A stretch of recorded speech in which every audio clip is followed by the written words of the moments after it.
Hi, everybody. Welcome to the Women of Tomorrow podcast. And this is a very important podcast episode for us. This is the fight for abortion access continues. We are examining the fallout of the Roe v. Wade reversal. And I have a very special co-host today, one of my favorite web series hosts, Tiffany Springle, the web series creator and host of Roe v. Bros, which is a game show that goes into the streets and asks men what they know about women's bodies and then asks them, are you voting? Now that you've told me that you're not sure if a woman can pee with a tampon in, are you voting? Tiffany Springle, I'm so happy to have you as my co-host. I think you're a perfect person for this podcast today, and welcome. Thank you. I'm honored to be here. Big fan of Women of Tomorrow, so this is a good lineup too. So today we have other special guests on as well to have this really important conversation that I think can get really confusing because on a daily basis, new information is coming out and things are changing in regards to where we are 1 year later after the overturning of Roe v. Wade.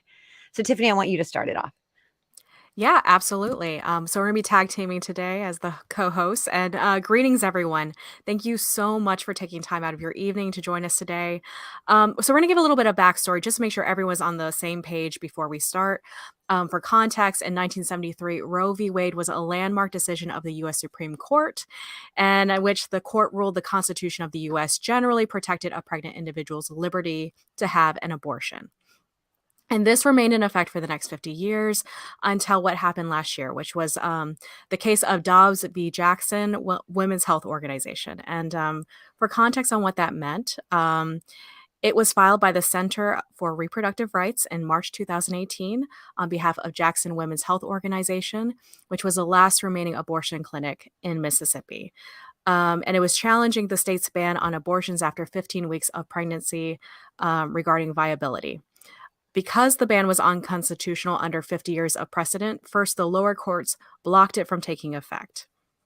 What happened after that was Mississippi then took the case to the Supreme Court, and they asked initially for the court to uphold its ban, attempting to argue that it was consistent with Roe v. Wade. Okay, but after some adjustments within the Supreme Court and Justice Amy Coney Barrett was confirmed to the Supreme Court, there was a shift in what they wanted, and Mississippi changed the strategy and asked the court to overrule outright. So on June 24th, 2022, a year ago, the Supreme Court accepted the state's invitation and then they overturned Roe, eliminating the federal constitutional right to abortion. So that is where everything shifted, and it no longer became a federal right to choose. The court's majority opinion in Dobbs versus Jackson Women's Health Organization, issued June 24th, once again, halted a 50-year precedent of federal abortion protections and marked the start of a new era in abortion politics. So this past year, that's where all the change has been happening and all the discussion, which has changed every day. And this today, sorry, I didn't mean to cut you off, Tiffany. I'm just just to summarize, that is where we are at today with those details. And I think what everyone's always talking about is that there's a large part of the country where people are having to travel to other states to get an abortion. There's a huge amount of people that are seeking abortions and needing services, and either that's, obtaining medication for abortions or self-managed options. But in many states, abortion is not banned, but the laws impose gestational limits and other restrictions that limit access to abortion. And this is where things get dicey. There's so much information out there, and some is true and some is false and some is somewhere in the middle. There are also shocking headlines that give us paralysis. And paralysis makes it impossible to read further or do more investigation. And who can we trust and why should we trust them? And that's why I'm so glad that we're here today. Today, we have some incredible guests with reputable, vital information about reproductive justice. The overturning of Roe v. Wade has left huge parts of the United States, particularly in the South and the Southeast, without meaningful abortion access. And in the states where abortion remains unavailable, most circumstances, abortion providers have had to take on like additional patients that are traveling. So, like in states where abortion's legal, now they're overwhelmed because they're having to take on patients that are traveling from states where abortions are banned. So, the situation in many states remains really uncertain. And new bans are being implemented, and they're often followed by legal challenges, creating a really complicated landscape to navigate for patients and for clinicians, particularly those who provide services to pregnant people. So, to reflect on the impact of the Dobbs decision 1 year later, we are joined today by Lauren Ranowski, who is an incredible social worker, policy and program associate at Pregnancy Justice, and Sojourner Rivers, senior program officer of safety, healing, and reproductive justice at the New York Women's Foundation. With the support of the New York Women's Foundation, Pregnancy Justice works hard to ensure that no one loses their right because of pregnancy or because of their capacity for pregnancy. So, especially those who are more at risk of state control and criminalization, whether that be those who are low income, people of color, or drug using. Yeah, and since 2001, the Pregnancy Justice has provided criminal defense of people charged of crimes because of pregnancy or any pregnancy outcome through direct representation and strategic legal advocacy, and defends their constitutional and civil rights by challenging laws and actions that violate people's rights and diminish their full personhood. As one of the largest public foundations in the US, the New York Women's Foundation helps fund organizations like Pregnancy Justice, who work for an equitable and just society for women in New York and beyond. As one of the four main areas of focus for the foundation, reproductive justice extends beyond just access to abortion. Okay, so they encompass true bodily autonomy for women and gender expansive people. And we're just thrilled to have both Lauren and Sojourner here today and to share their experience and progress on the front lines to advocate for reproductive justice and to let us know how everyone can get involved in protecting our rights. Thank you. Welcome. Thank you so much for having us this evening. It's so great to talk about this really important issue with pregnancy justice. Yeah, thank you so much for having us. We are so we love this podcast, and so we're really glad to be here to be able to talk about what has happened and where we can find a little bit of hope. So, do you guys mind us just firing off questions to you? Because I know that we all have so many, especially statistical questions. Because I think some of the waters get murky. You hear one kind of horrific story, and then you assume, well, maybe that was just the one odd case. So, do we have a national statistic? And mind you, these are statistics. If you need to look through notes and like make sure that take your time. Like, this doesn't have to be a rush. Like, we want to make sure that all of the information is like, thoughtful and accurate, and you don't ever have to feel like you have to have it off the cuff every time. So, do we have a national statistic on how many women are having to travel out of state for reproductive health care? Yeah, I think we do. So, with regard to that, we currently know that there are approximately 22 million right now, and any person of reproductive age with the capacity for pregnancy that now live in states where abortion is heavily restricted. So right now, when we're talking about the issue, like that's the baseline, is that this 22 million people that are impacted by this decision. And so even before Roe was overturned, we were already seeing, heightened travel for across state lines for abortion care. This, I think it's important to note that, Dobbs sort of exacerbated a problem that was already terrible. There were states that there were only one abortion clinic. There were tons of restrictions like parental notification, ultrasound requirements. So this was already a huge problem, and it's sort of just putting fuel on an already like gigantic fire. And so not pessimistic at all, right? Even before Roe was overturned, nearly 1 in 10 people obtaining an abortion traveled across state lines for care. We also saw, this is not our data, this is other data that I found, but there was a study where they did see an increase in travel associated with increased restrictions on abortion. So the states that were like middle ground states, they didn't see that increase, but they saw a very clear, significant increase in travel. So unfortunately, I think, we are still pretty recent. There are a lot of metrics that we still are waiting for data on, like particularly like maternal health, like a lot of implications that we know will likely come about from Dobbs. We're still waiting to see what happens. But we can look at the past, right? Because I mentioned that this is a problem that has already existed. And if there were these, urgent issues, then it's only going to potentially get worse. So unfortunately, I don't have a national statistic on like how many might be doing this now. But 1 in 10, as of this report, obtained it. And so might be even less now. I mean, might be even more now. Yeah, and thank you for sharing all of that.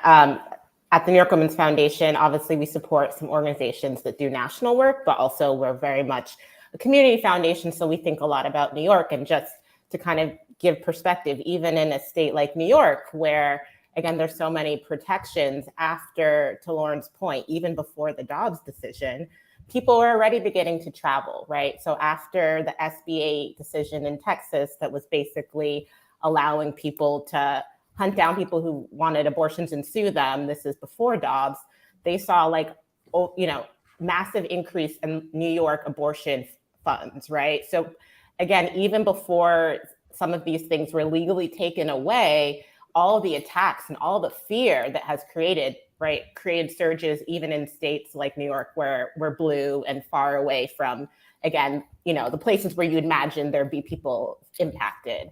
So I really appreciate you naming that the surge has obviously increased, but there has always been people kind of abortion refugees.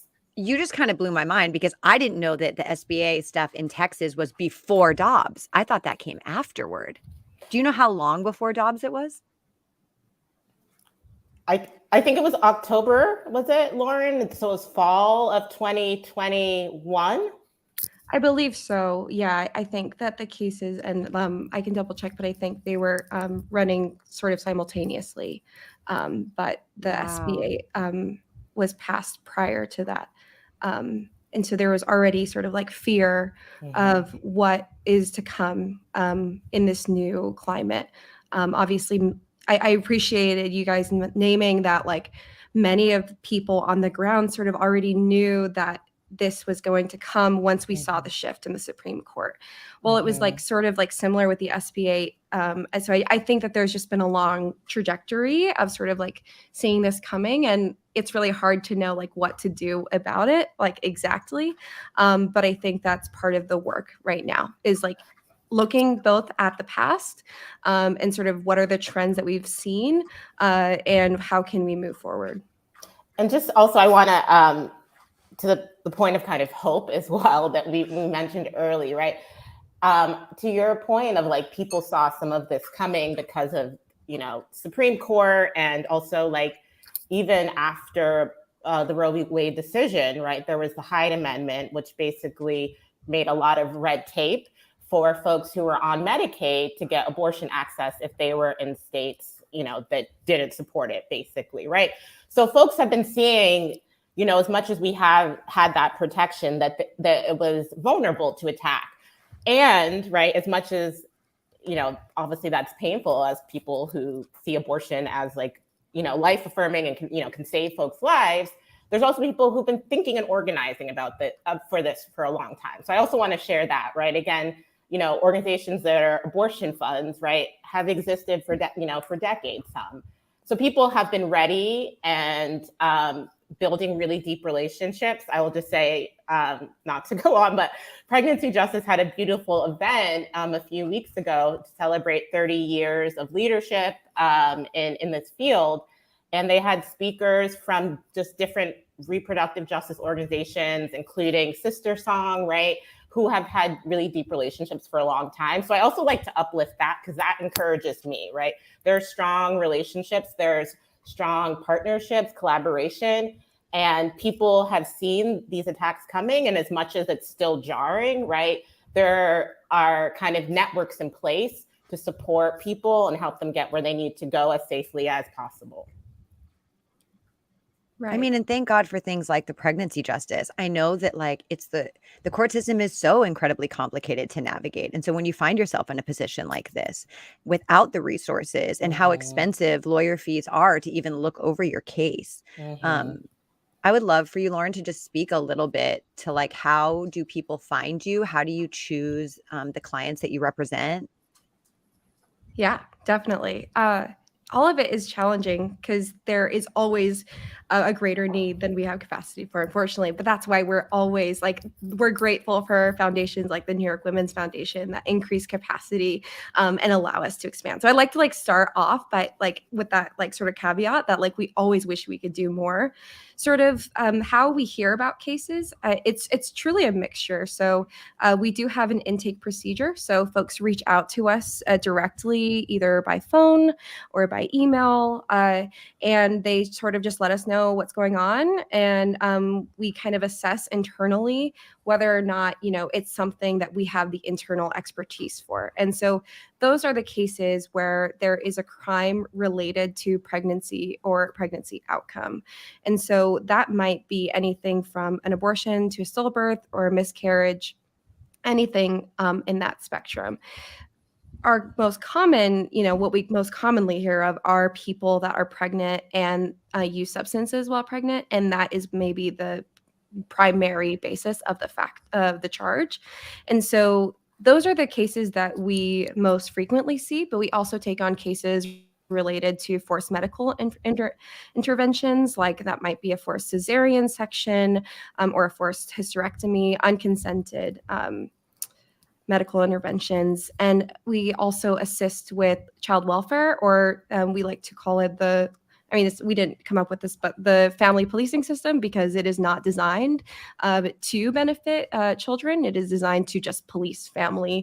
And so there are essentially two different pathways. There are like the criminal investigations as well as the civil investigations. And we view them as equally punitive, and they're just as harmful, and they tear apart families in just very similar ways. And a lot of times people have both. So we take on cases that sort of meet those similar fact patterns.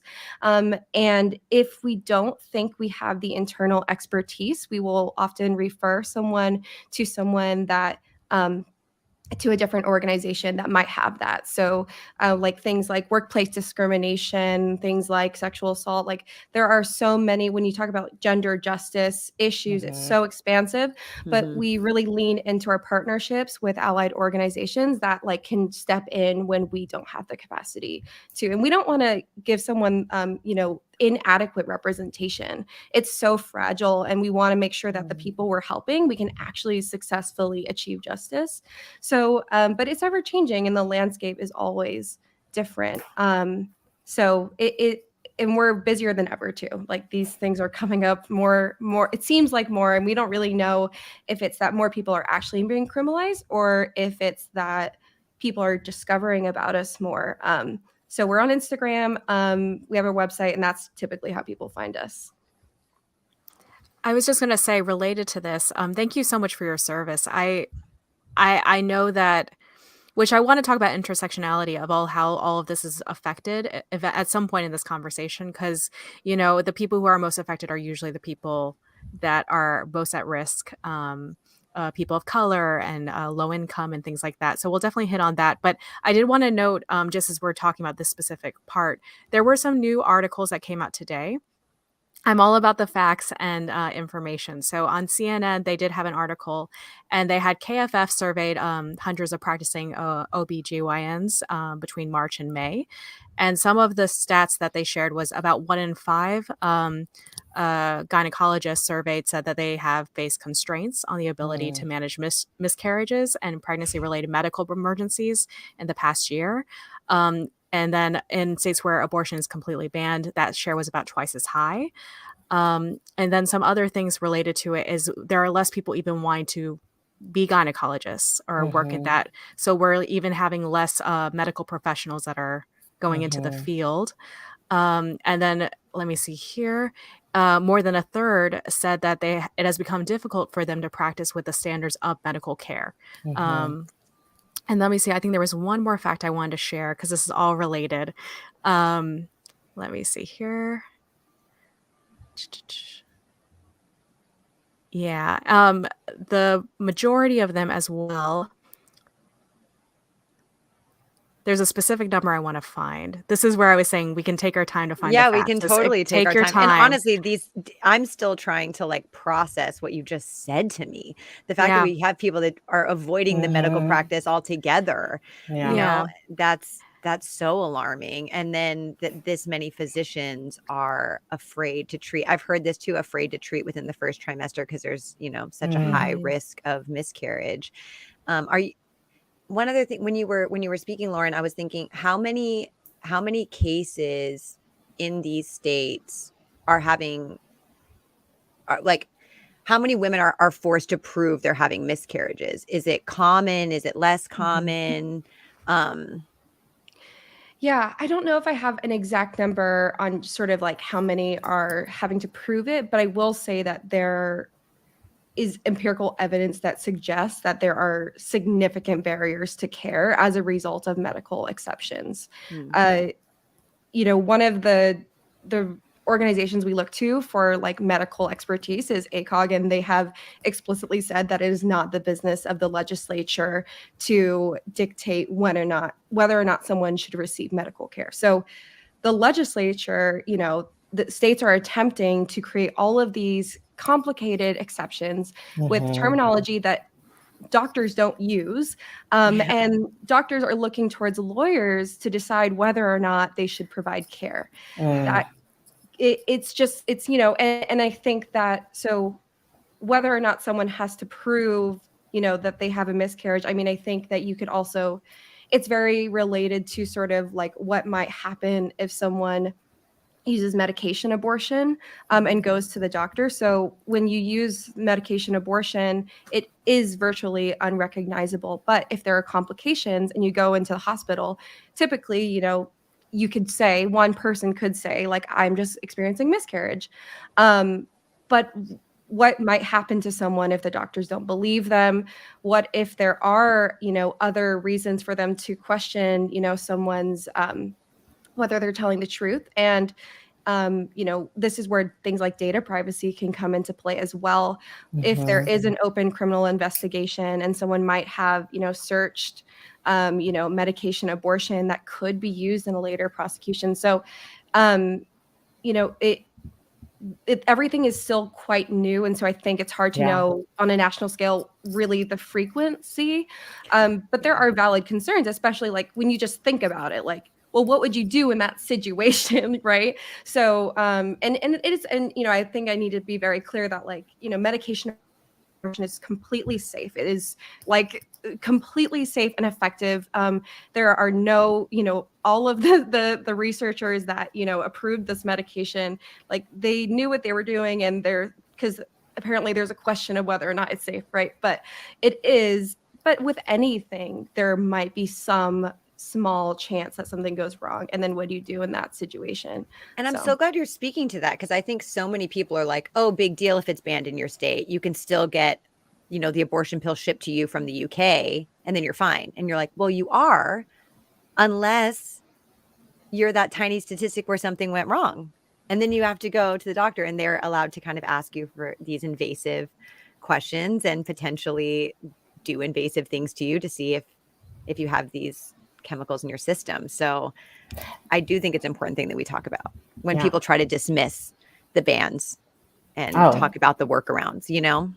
And I just wanted to build on something that you shared in terms of like the impact of the like doctors and the labor force and the healthcare. I have just anecdotally, because I agree, I think a lot of the statistics, right, often there's a lag from like when it happens and when we have big enough data to say something definitively. But my friend here in New York is a family physician who does abortion care.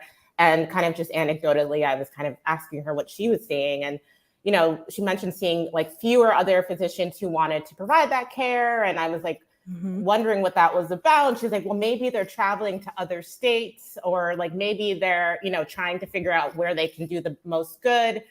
And I think that, again, just is like the ripple effect, right? That we need to remember, again, particularly as someone who's, you know, based in New York, is that it still affects us all, right? Like if folks are trying to flock to maybe states that they think, you know, has greater need because people are migrating from nearby banned states, that's still, you know, we shouldn't have to make those decisions. Physicians shouldn't have to make those decisions. Like as communities, as societies, that should not be the place, you know, that shouldn't be a trade-off.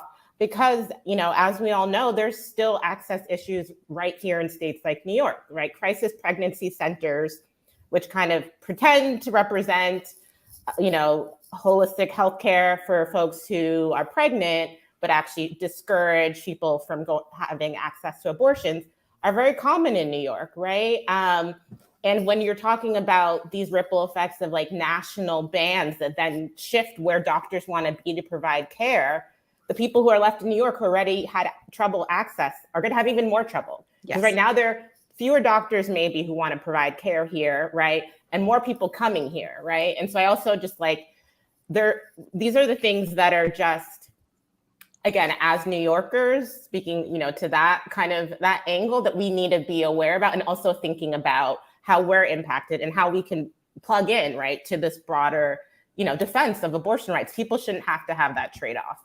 Oh, absolutely. We also got a question from an audience member that was about, does the morning after pill count as the abortion pill? And like, what are the differences? And I know I've heard this a few times too. Yeah. Does medication abortion include the day after pill?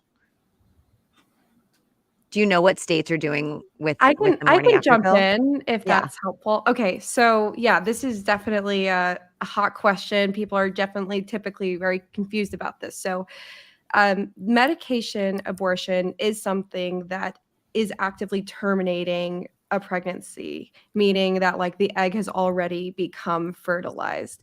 The day after pill is a preventative. It's a form of birth control. And so it is preventing if I remember correctly, I'm not a doctor, but preventing the egg from attaching to the uterine wall. I believe so. But the core difference is that when you're taking a day after pill, there typically is not a pregnancy. It's the biologically virtually identical to taking any other form of contraception versus the medication abortion, which is a way to terminate a pregnancy that has already begun. Thank you so much for clearing that up. And Sojourner, I wanted to comment on, I just know within my social circles of people I know, I feel like as New Yorkers, you feel like you're lucky compared to the rest of the country. And it really is, it all affects all of us. And so I'm really glad you talked about the nuance of how New York is especially affected, because I think that really is not something people are thinking about at all. No, thank you. And it's one of those things where, you know, we're proud to live in a state that has, you know, more protections. And, you know, there have been some exciting wins even on the kind of access to birth control recently, right, that are really great. And we need to continue in the spirit of reproductive justice, right, to like, things should be even more accessible, right? And at the same time, we're not immune to the same kind of hostile attacks to this concept of bodily autonomy, that, you know, that folks who can become pregnant, women, like gender nonconforming folks, should have a say over their body. We almost had, sorry, not to get too like in the policy weeds, but we almost had what is called a chief judge, which is like top judge in the state, who was very anti-abortion. Like, this is New York State, right? And there are many, you know, politicians, even on the city level, who are opposed to abortion, right? So I think that's an important piece, like, as we think about how we can support the movement and the work outside of New York, also remembering that we need to continue to be vigilant in New York and celebrate abortion, right? Like not see it as a bad thing, not have the shame around it, right? Like for folks who I know who've had abortions, like that has like altered their trajectory, right? And like very much, you know, I think one thing I've learned from so many grantee partners in the movement is like, we need to celebrate how great it is to remind folks that this is important for folks to have that option and not have stigma and shame around it. And that starts by, you know, paying attention to what's happening, right? And also holding elected officials, even locally, accountable. But I also think we do need to hold space for a lot of the other sides of abortion that can be devastating to women. Like a lot of women have a really hard time deciding that they weren't ready for that baby, or being put into a position that wasn't fair, or being assaulted. And it's like, then where is the trauma help for these women? Like, how are we affirming them? How are we helping them rebuild? And yes, some people are like, you know, do get to have this this freedom in their abortion where they're like, this liberated me. I didn't have to have this. I'm allowed to celebrate it. And then there's also the other side. And like, how do we hold space? And I hate holding space because we say it too often that it stops to like really have its meaning. But like, how do we really like love each other? How do we also recognize it as healthcare? And, you know, when you were talking about like proving that you had a miscarriage, or like, you know, delivering a stillborn baby, and like what just happened in Texas, not getting parental leave because your baby was dead. Like all of these issues intersect, and it's all about how we protect women and non-conforming folks and everyone with the ability to get pregnant. So I mean, the things you guys do, it just makes me so happy, because I think we're going to save a lot of lives for women. And I was wondering, are we seeing an increased number of suicides? Are we seeing like in these states where people do not have access and are forced into kind of dire situations? Do we know? Yeah. So I think it's going to be a consistent theme that like we have older statistics, but that still can, you know, shine light on all of this. So let me just pull this up really quickly. All right. Yes. Okay. So, you know, as of an older study, which was published about a year ago, they did find that suicide rates, increases in suicide rates were associated with restrictions to abortion access. So during the time, you know, between the time that abortion restrictions started to increase, they also saw that increase in suicide rates. This trend was mainly identified among young people specifically, and they did not see the same sort of impact among older women. And so I think, and obviously that's a gendered word, but like any person with the capacity for pregnancy. And so, you know, also, you know, as a social worker, I think it's important to sort of talk about sort of the emotional trauma that you might go through if you are experiencing an unwanted pregnancy as a young person. And that's if it's consensual, right? And we know that that's not always true. So, you know, there are also restrictions that disproportionately impact young people, things like parental notifications, things like the Iowa abortion trafficking bill. Can you speak to that a little bit for somebody who doesn't know what the Iowa abortion trafficking bill is? Yeah. So this is the a bill that was recently passed in Iowa, and that it is designed to require parental consent from in order to travel for an abortion. So let me just pull up my notes just so that I can be completely accurate. Because it's actually just really alarming, this bill. So that is alarming. Like it's, I mean, I know that Handmaid's Tale gets referenced too often, but when you think about border protections like that, like how do you emphasize something like that unless you have people at borders checking, pulling people over, which is also like privacy laws feel like in violation with things like that.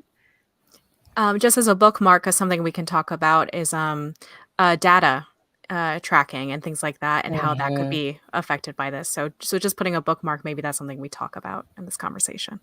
Yeah, definitely. And I do have one quick correction. It is Idaho. I get the eyes mixed up. That's okay. And so this Sorry, was Iowa. We're so sorry. I know, we're really sorry, Iowa. Like, we love you. This is Idaho House bill. And so this bill was designed by the National Right to Life. This was part of their post-Dobbs strategy, and it disguises the criminalization of interstate travel for abortion as an effort to further parental rights. So this bill was specifically designed to target like abortion trafficking for young people, and so it requires that a parent approve this interstate travel for abortion. And so Idaho is already extremely restrictive for abortion. They have things like the 24-hour waiting periods, pre-abortion counseling, funding limitations, and parental consent requirements. So currently this bill doesn't restrict all interstate travel for abortion, but it focuses on parental notifications for minors. And per the current law, the only exceptions are for cases of rape. And if rape does occur, they are requiring a police report, and for quote unquote life-saving abortions. Now, there are obviously many issues with that, as just one thing would be like in the case of incest and someone not feeling comfortable telling their parent that what has happened to them, and they are required to make a police report, which shouldn't be required of anyone that is experiencing that. That is extremely traumatic to have to relive that. So it's really important that this bill, like a lot of these like oppositional bills, like in the hostile states, the opposition will often try to disguise their efforts by saying, well, we have all of these exceptions, like, oh, it's not applying to everybody, it's just these like this select people, like they try to segment out like who they're going to be harming, and like that somehow justifies it.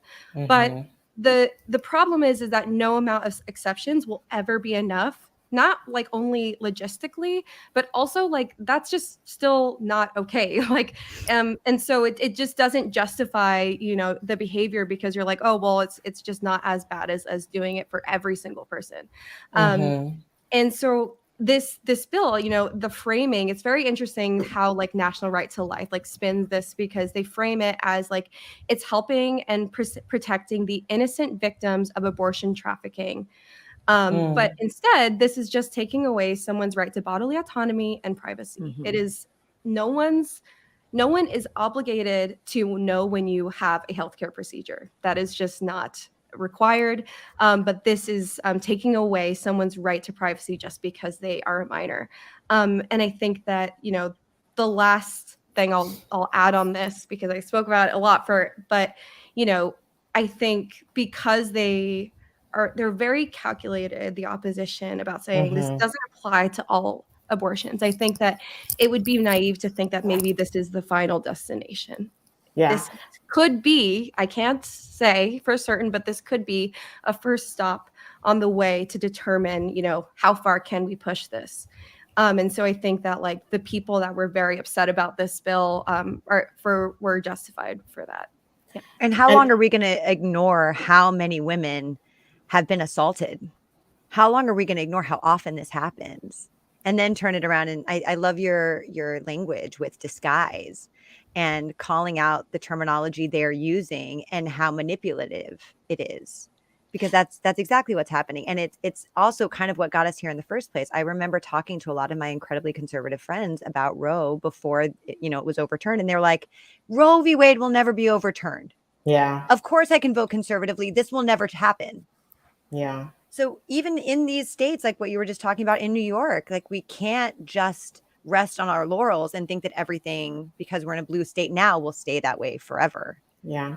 And I think, again, about the disguising of language, even like you mentioned the exceptions of life-saving abortion, like as we just talked about, who decides it's a life-saving abortion, right? If people are forced for unwanted pregnancies, and you just heard, the data about people, the association with suicide, like actually that abortion may save someone's life, right? And so even then, it's still saying that someone else gets to determine what saves your life instead of you, when you know what's best. And again, I think also to the point about like they try to start small and say, well, it's just these groups, right? And I think that's one of the lessons that, again, I've heard from great groups like pregnancy justice and other reproductive justice groups, why we need to be in solidarity with each other. Because maybe today it's just that group that they want to, right, make it difficult for. That used to be the language, right? The exceptions for incest and for rape survivors.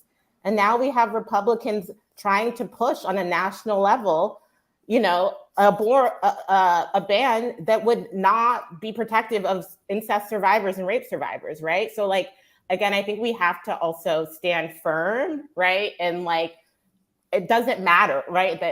It doesn't matter why someone wants it. You don't know what's going to save someone else's life. It's not your body, so it shouldn't be your decision. Like, very basic.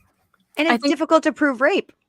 Exactly. It's almost impossible. And most survivors of rape, you know, not, again, trigger warning for all your listeners. I'm so sorry. But most survivors, right, aren't reporting to the police, right? They may not tell anyone, particularly if we're going to talk about, you know, incest, which, again, is a whole nother level, right? Like, and the time frame at which, right, like we're talking about, you know, pregnancy is 9 months, right? So the time frame at which you both need to process that enough to then make a report, to then, you know, again, ignoring what it's like to actually make a report of rape to police, which is a whole nother thing, right? Like, these should not be other people's decisions when it affects your body, but also literally your humanity, right? Like, are we human becomes the question. I say yes, but these laws, these policymakers would say no. I think it's really dangerous the way, particularly politically, we use language to move emotion. So specifically the way that people are generalized as, you know, if you believe a certain way, you have to, out of love, to think this way. And I'm all about, you know, I think there's beautiful things about religion. This is not me talking about disdaining belief systems, but I think we need to humanize the individuals these are affecting, and that each individual has a story. So like backtracking to when we were talking about, there are some people that need to, you know, own and celebrate that they had to make that decision and they did it for the right, for their body and their needs. But then there are some people who are coming out of real tragedy why they're having to do it, or people who wanted a baby and they had to, you know, they had to abort the baby because of health reasons for themselves. And I think, you know, generalizing the emotion that we are saving a group of people without remembering the people that are alive today that this is directly affecting is really, really dangerous. That's why Roe v. Bros, we stick with facts, because I think education leads to empathy, because then, you know, your mom had that experience, your sister, things like that. But yeah, I just want to make a note of that, because I think it's so easy to make this politicized, and it really is a human experience that we're talking about. This is a great time, I think, to also go back to what we were talking about before, and like how this is affecting marginalized communities. And it's like, yes, we I'd see love a to talk high, about that. maternity death rate for women of color. And then on top of it, now it's, you know, it's like, it's just all amplifying. Let's speak if to I can that? make one more note of something I'd like us to talk about at that We have point. so many.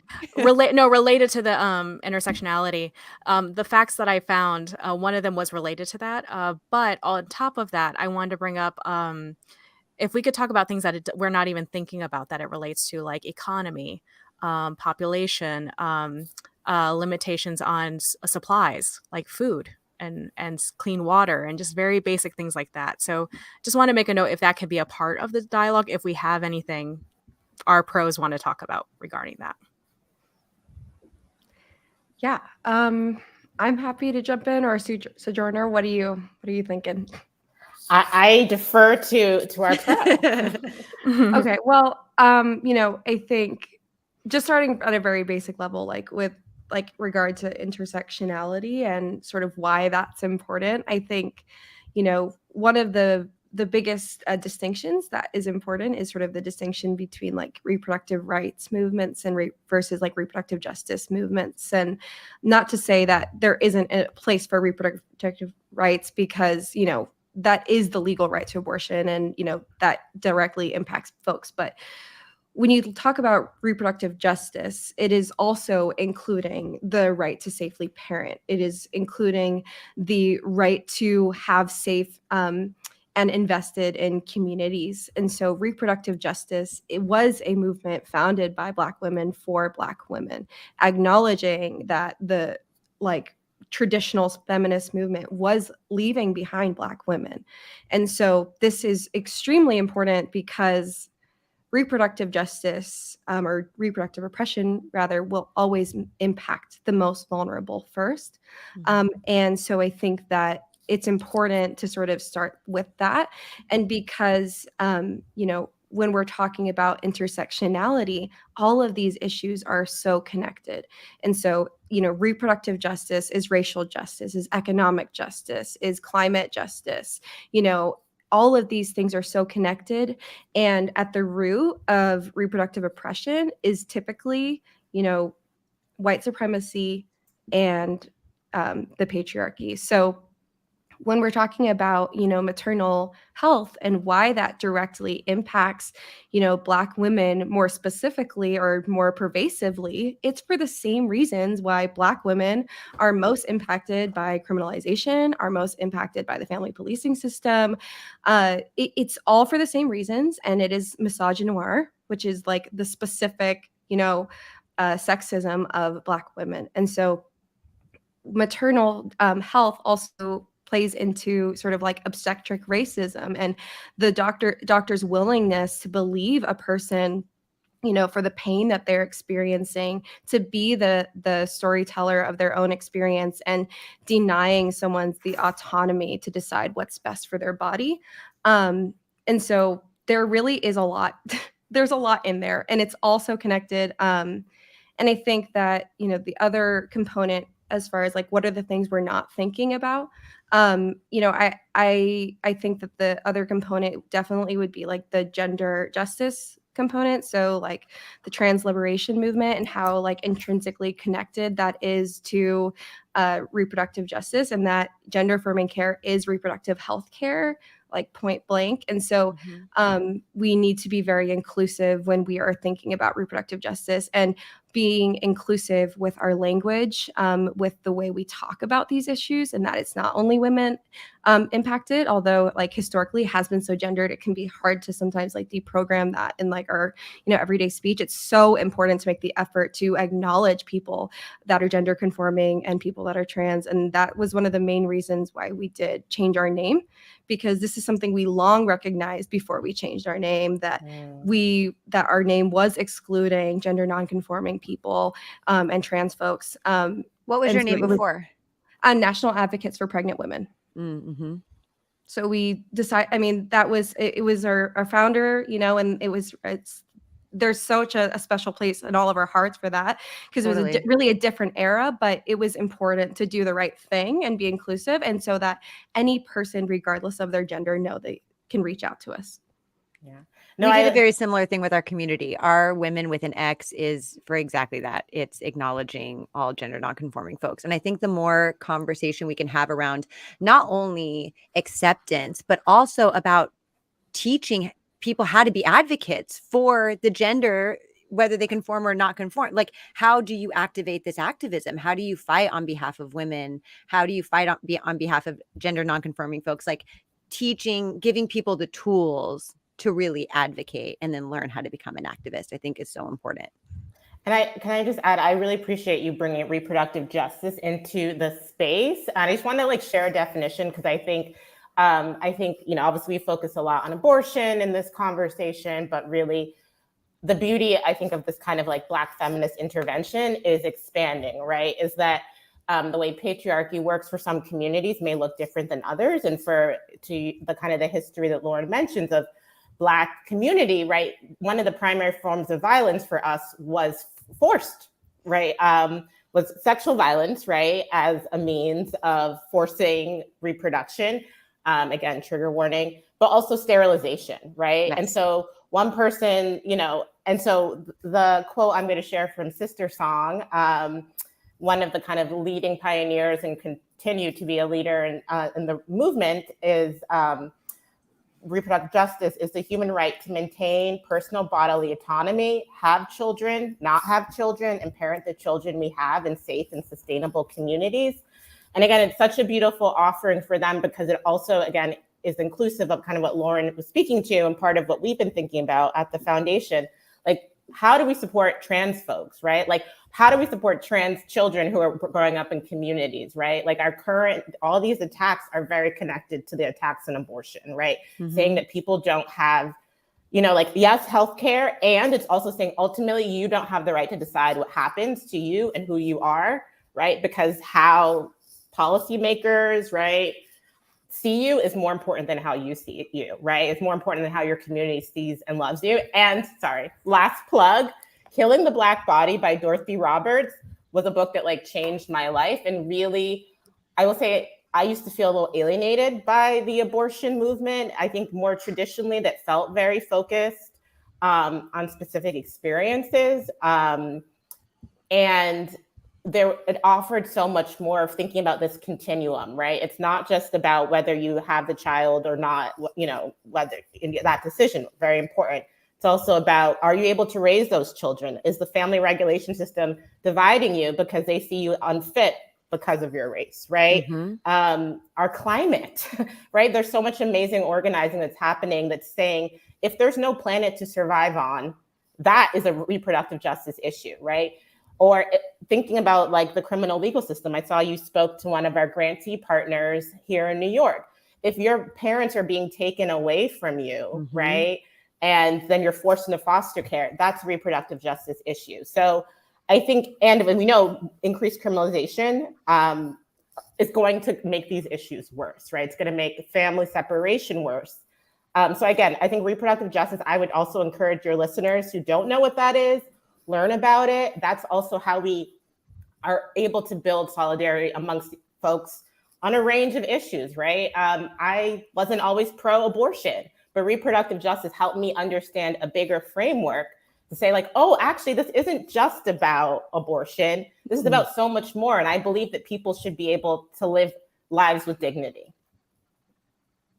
Absolutely. Also, just the funding and the lack of funding that goes into women's health issues. Like right now, we're seeing private healthcare only offer a pap smear every 5 years. It went from every year to every 3 years to now every 5 years.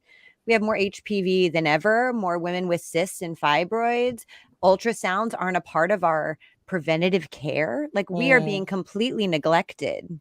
And then put in really dangerous situations while pregnant. I have a friend that just got pregnant, didn't know, she's never missed her gynecology appointments, found out she had a giant fibroid. Now a natural birth is going to be somewhat impossible for her. And so I think that, yeah, there are all of these intersections. We have not supported women's health or non-conforming folks. We've not supported health of people who could get pregnant. And now we're in, not to diminish our hope. I know we're trying to keep our hope alive, but it's important to know that all of these little things affect the other. And so if you aren't comfortable, let's say you're not comfortable supporting abortion and that's not your reproductive justice journey, there is still space for you in this movement. And I think that that's an important call to action, because I think that we have a lot of women not being active in this, that we need to be active in this fight because they're, because of the manipulative language that's been used kind of against them.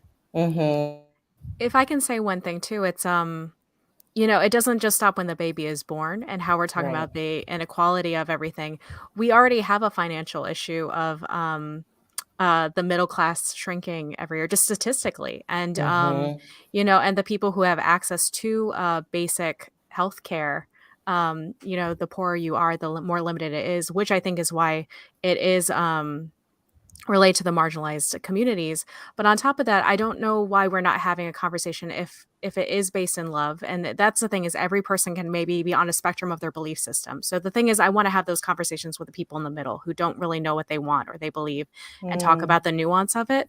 But we're not having enough of a conversation of how can we lift up people and how can we provide resources for, if you believe that people should be raising families, why are we not figuring out ways to support the families that do exist and make things more comfortable for them and have more resources? Because I grew up, I don't want to make it about me, but there's a lot of families that have generational trauma and things that they bring in. It's particularly people of color who have had racism and hardships through generations and generations. And, we need to be lifting up these individuals that already exist today. And we're not having those conversations cross-related to this today. You know what I mean?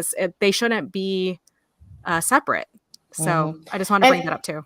Yeah, and I think, and reproductive justice says we don't need to pit it against, you should be able to support your family and having say over what happens to your body. Like that's what's beautiful about it's really ample, right? It invites you in, whether you celebrate your abortion or your abortion was something that saved your life in a tough time. There's space for all of that. And I think finding the commonality of like, how do we take care of each other? And what takes care of you is maybe different from what takes care of me, right? But that should be the common question as opposed to trying to control each other. Right. And I think, just on that, like, I think when you're talking about like, someone that's just getting started and like wants to know, like, how can I get involved? Like, what are things that I should keep in mind? And I think a lot about, avoiding like pitting generations against each other and sort of like the generational differences and like what feminism looked like for like my parents' generation and grandparents. And like, I think for me, it's all about holding my space, but also being willing to learn, standing into my power and, taking up space, but not being so confident that I know everything all the time. And that's okay. Like, that's just like, so like, that's part of why, like, that's going to win the war. Like when we are willing to just learn from each other. And I think that like on that note, like, I think part of the reason why we are in this situation is because we maybe were so focused on abortion, right? Like the movement was so focused on abortion. It was neglecting intersectionality. It was neglecting Black women. It was not thinking about, like what happens after someone is born, right? And so that being more inclusive and more intersectional, I really hope like will achieve more success in this movement. And if anything, like it's already creating a greater community. We're becoming more resilient as activists. And I think that like we're realizing that like we can't be okay. Because I think part of the white feminism, why that's happening is sort of like the proximity to power sort of narrative. And I think everyone is starting to realize that like it always comes back. Yeah. You can sort of embrace your privilege and not think about people that have it worse. But at the end of the day, like it's still going to get you. And it shouldn't be the reason why people care. It shouldn't. Right. People can care about things, even if it doesn't impact them. But I think that people are realizing like it's not good to just like and embrace, I'm not having it as bad. So, yeah. Yeah. And again, no, I think one of the things that I'm, hearing and thinking about in terms of the Dobbs decision is, the Supreme Court, not to, I feel like trigger warning for people just nowadays mentioning them, is that they were very clear, I think it was Clarence Thomas saying like, and up for grabs next is marriage equality, up for grabs next is trans healthcare. And again, I think that's why there's more power in us. Again, seeing like where is the commonality of that we think there's some basic human rights and like community, like things that we all need, because maybe it's not, your issue now, but it could be your issue tomorrow. And that's why there's power in us, again, finding where you can plug in, if it's your local abortion fund, or if it's really, canvassing and being really, again, thinking about your local politicians and are they pro-abortion and vocally, and also they also pro other gender justice things, right? Because we can't just have one, right? Again, it creates a crack that then could broaden and really impact us all. I know. I think I'd also be remiss to not talk about how the Equal Rights Amendment didn't get passed. Yeah. We've been fighting for that for so long, and we had such high hopes. We had enough states to finally ratify it. And I think now, a year after the overturning, where we are, what are our hopes for the next year? And where do we have like more of a call to action? Like, I know that the New York Women's Foundation, I mean, you guys are so incredible. Like the different organizations that you guys have as grantees blow my mind. We've just been such long time fans of the work that you do, how can people get involved with an organization like yours that's so broad? So let's say this particular one doesn't speak to your heart yet. I love to say yet, because the more information you have, the way that your empathy grows is astronomical, and these will all be your issues one day. Yeah. But I can start. Well, you can go to nywf.org. That's their website. Obviously, you could support us to be able to support great organizations like Pregnancy Justice, but also there are other ways to volunteer. We have ways that you can be a part of, coming to our site visits, getting to know our grantee partners. But definitely visit that website. And I want to make sure Lauren has time to talk about kind of the call to action that you're seeing and hearing. Yeah, I definitely echo that. Reach out, plug in to the New York Women's Foundation. And I think for us, unfortunately, we don't do like volunteer opportunities. I really think that that's like the next step, is because people want like tangible ways they can plug in. But I think just like given the theme that like Tiffany and Shea, like you guys are like really driving home that knowledge is power, and like how much like this is so important to just like start with like reading and like learning. We do put out a ton of publications, but with resources, like we have a Confronting Pregnancy Criminalization Guide, and it's a multidisciplinary toolkit. We have It's great. I've seen it. Yeah, it's really good, especially just for professionals that work at the intersections of pregnancy criminalization. We also, you can always give monetarily to us. That's always helpful and appreciated. We're on social media. You can tune in to see when we might be speaking at an engagement like this.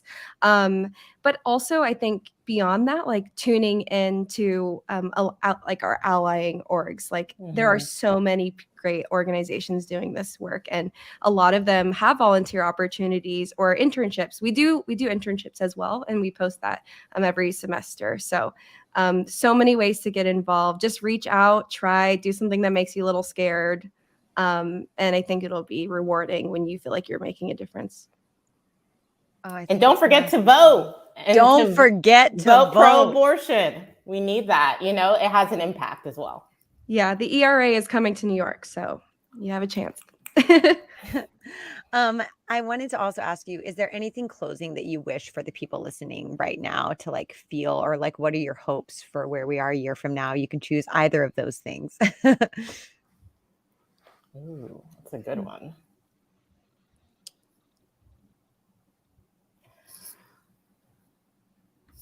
Yeah, I'm trying to think of what the top thing is. You go. Okay, well, I think the thing that's coming to me is what a mentor told me once, of just do the good where you are. And I hope that folks walk away with, like you said, more knowledge and feeling like tools and resources to learn more and to figure out what the good is where they are that they can do, whether that's at their work, whether that's, a friend who's going through an abortion and just encouraging them, whether that's figuring out how to do advocacy or donating to, a great organization, is think about, it can be really overwhelming, like all the data and all the things we shared, but you can start with yourself, right? And where you can, be that encouraging ear, encouraging person, or start something new in your community, right? Like I hope people feel like there's opportunity for them to plug in right where they are.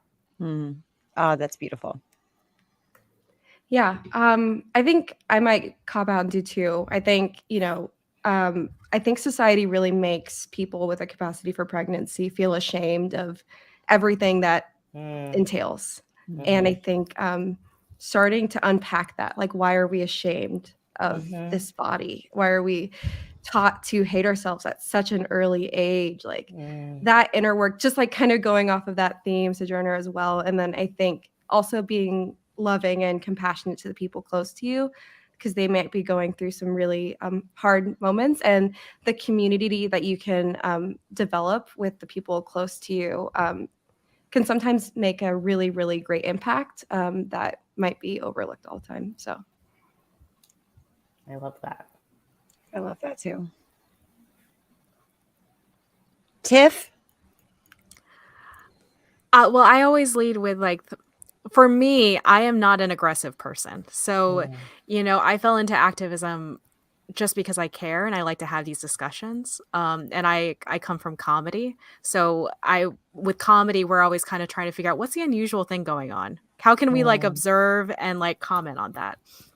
And so what I think is really interesting is that every person has an opinion on this, but most people don't even really have a foundational knowledge of what we're talking about, the laws that are being affected, the history of, reproductive rights in the movement, talking about the other inequalities and issues there.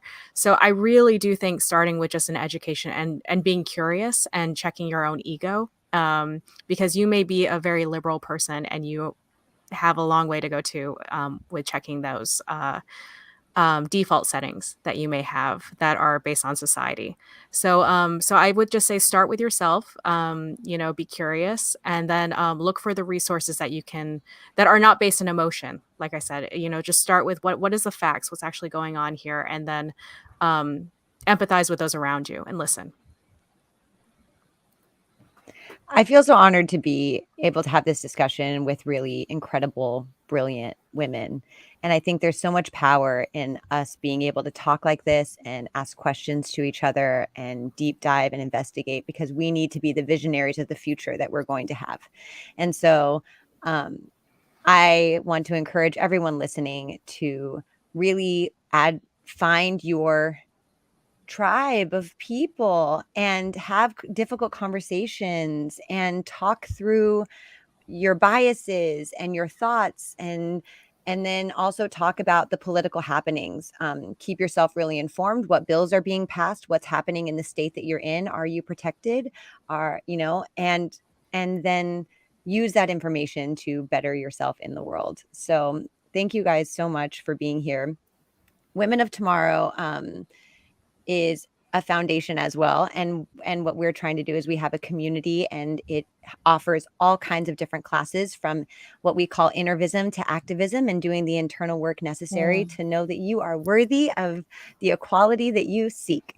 And it is open to everyone that identifies as she, her. And as we learn and as we grow, I know that our language will get even more expansive, and that's so beautiful. And our love will get even more expansive. So yes, yeah, I love that.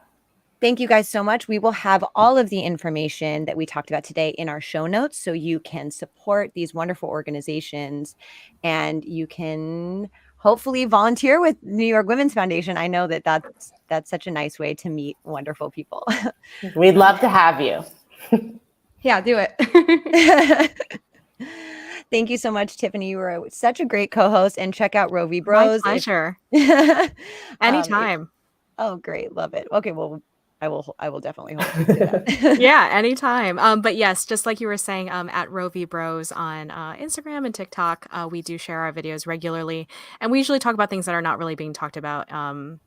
Like for instance, with Father's Day, we just recently did a blurb just talking about paternity leave. So awesome. I love your content. It's awesome. It's really cool. Thank you. Well, how I was saying, checking myself, I'm always trying to figure out how to make it better and, lead with good intention. So I appreciate that. All right, everybody. Thank you so much. Thank you for tuning in. Thank you all.